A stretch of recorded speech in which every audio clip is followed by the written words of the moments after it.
Laissant tout, ils le suivirent. Chers frères et sœurs, la liturgie de l'Église nous propose 3 visages qui ont ceci de tout particulier, la radicalité de leur réponse.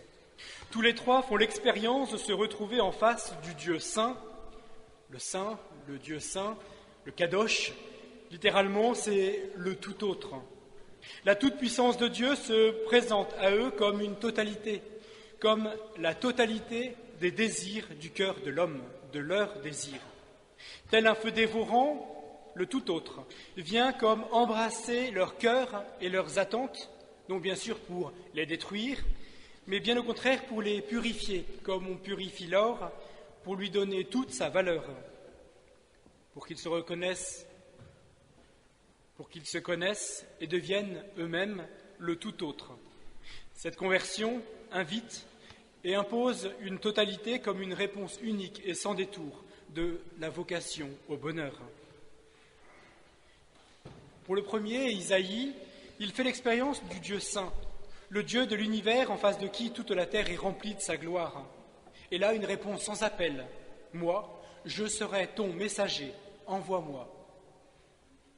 Deuxième personne, saint Paul, le persécuteur de l'Église, l'avorton, qui se retrouve en face du Seigneur, lui, terrassé sur le chemin de Damas, devant la totalité du Christ.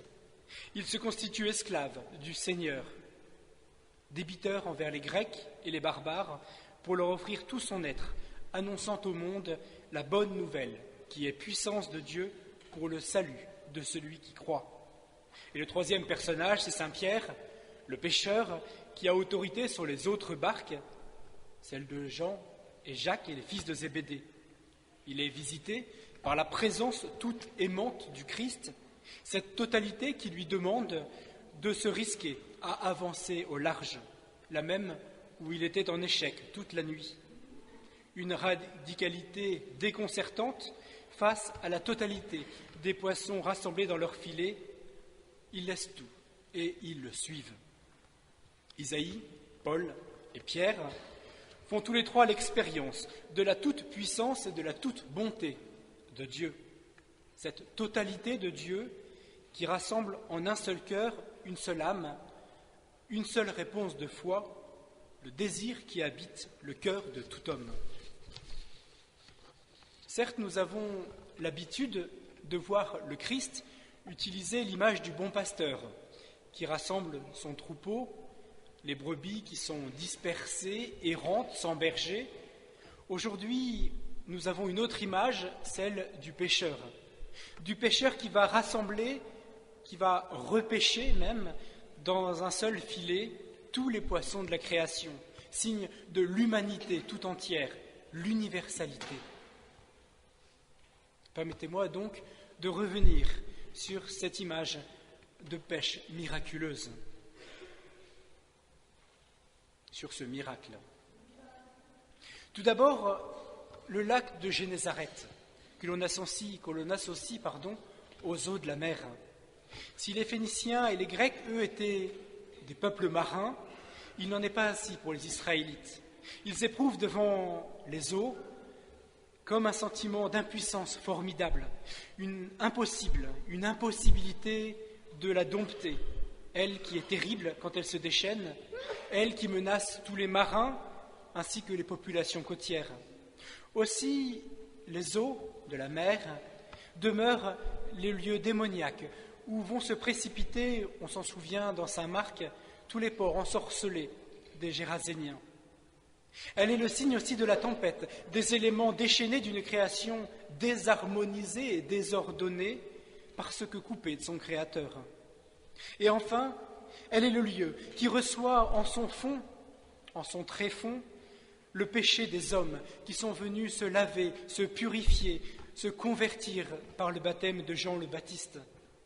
Puis qu'après, le Christ est venu visiter par ce propre baptême pour venir comme rechercher au tréfonds des eaux tout ce péché, toute cette saleté humaine, pour le visiter dans son propre baptême, lui qui a été immergé, pour le rassembler comme sur son propre corps qui sera offert en sacrifice sur la croix, pour être présenté au Père, pour que l'homme en soit dégagé pour toujours.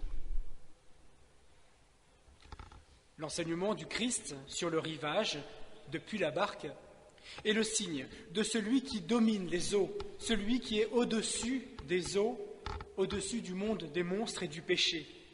Il est tantôt, il est vrai, celui qui va apaiser les flots déchaînés, tantôt celui qui va sauver l'homme de ces flots impétueux, tantôt celui qui va rassembler tous ces poissons hors de l'eau pour les mettre dans la barque. Jésus va pousser Pierre à un acte de confiance, va au large, là même où la pêche de toute la nuit, de toute sa recherche, a été stérile. Mais plus encore, l'expression veut dire « conduit au large ». Saint Pierre est vu là comme le chef, celui qui a autorité sur ses collègues pêcheurs, si l'on peut dire. Il est appelé à embrasser la plénitude de la foi avec l'audace de celui qui va chercher ceux qui sont perdus dans les eaux de la mort, pour les en sortir, et après, pour les conduire, pour les mener à bon port. Il a l'audace. Il a l'audace et la grâce de quitter la sécurité du rivage pour aller chercher ceux qui se sont égarés. Pierre, lui, a besoin de temps. Il a besoin de paraboles, il a besoin de signes pour comprendre. Il lui faut cette pêche impossible, un miracle pour le faire tomber à genoux dans la posture de suppliant aux pieds de son Seigneur, pour se reconnaître indigne d'une telle mission. Car ses yeux s'ouvrent à la fois sur la toute-puissance de Dieu et puis sur la totalité du cœur du Christ. Et aussi, il faut le dire, sur son propre état intérieur d'homme, que son péché va rendre incapable, impuissant devant la toute-pureté divine. On retrouve là toute l'indignité d'Isaïe que nous avons vue dans notre première lecture. « Éloigne-toi de moi, je ne suis pas digne, car je suis un homme pécheur. » Mais le cœur de Pierre n'est pas encore totalement à l'unisson. Il lui faudra le temps de la miséricorde, il faudra du temps. Il lui faudra goûter au pardon du Seigneur pour goûter l'amour total lorsqu'il aura renié son Seigneur. Mais il n'empêche que le chemin qu'il va faire sur ces mers intérieures va l'apaiser jour après jour et le rendre disponible à l'appel du Seigneur. Lui, le Dieu très bon, va le rassurer.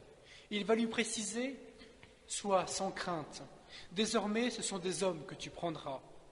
Sous-entendu que tu arracheras aux grandes eaux de la mort.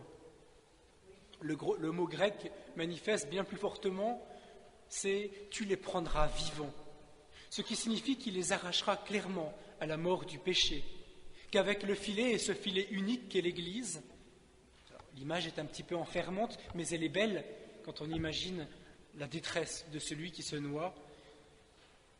Des hommes soumis aux eaux de la mort seront ainsi sauvés par l'Église. Dieu nous veut absolument vivants. Cela lui est indispensable et à n'importe quel prix, jusqu'au sacrifice de son propre Fils.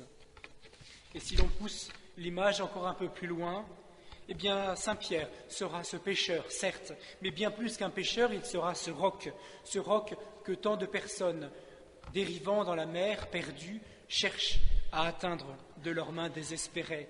Ce roc sur lequel l'Église sera bâtie, tel un asile pour les hommes désorientés dans les eaux déchaînées qui les malmènent, comme un lieu de repos, comme un port pour s'abriter dans une mer agitée, comme un phare bâti sur un piton rocheux pour ceux qui ont comme perdu tout sens de repère, toute direction pour conduire leur navire.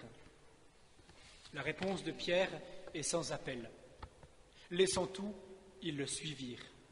La simplicité scripturaire nous renvoie à une sorte d'évidence de réponse.